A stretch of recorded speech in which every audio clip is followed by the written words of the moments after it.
নমস্কার, বাঙালি রান্নাঘরে আপনাদের সবাইকে স্বাগত। আজ আমার রেসিপি টমেটো কাতলা। টমেটো কাতলা করার জন্য আমি কাতলা মাছের পেটি নিয়েছি, আমি এইভাবে ভেজে রেখেছি। আর এখানে অল্প একটু মুড়ো আছে, এটা আমার সাইডে আছে। এই পেটিগুলো দিয়ে আমি আজকে কাতলা মাছের কালিয়া করব, টমেটো কাতলা করব, ভুল বললাম, টমেটো কাতলা করব। টমেটো কাতলা করার জন্য এখানে আমি দিলাম একটা তেজপাতা, একটা শুকনো লঙ্কা, আর 3টে ছোটো এলাচ, একটু দারচিনি, 2টো লবঙ্গ। এটা এইভাবে কষতে থাকবো। এখন আমি এর মধ্যে দেবো একটুখানি হিংটা দিতে হবে। দেওয়ার পর দিতে হবে একটু কিশমিশ দেওয়ার পর এখানে আমি টমেটো সিদ্ধ, 4টে টমেটো মাঝারি সাইজে সিদ্ধ করে রেখেছিলাম, এগুলো আমি এখন বেটে রেখেছি সিদ্ধ করে, আমি এখন এর মধ্যে দিয়ে দিলাম। এই রেসিপিটি বানাতে খুব সহজ, মানে অল্প টাইম লাগে আর খেতেও খুব সুন্দর লাগে, খুব অল্প টাইমের মধ্যে হয়ে যায়।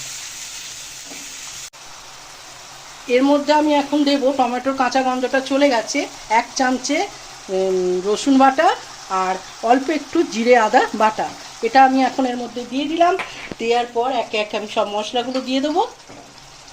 এখানে যেমন নিয়েছি কাশ্মীরি লঙ্কার গুঁড়ো, হলুদ গুঁড়ো, সামান্য ঝাল লঙ্কা, লবণ পরিমাণ মতো, অল্প একটু চিনি, এগুলো সব এখন এক একে এর মধ্যে সব দিয়ে দেবো।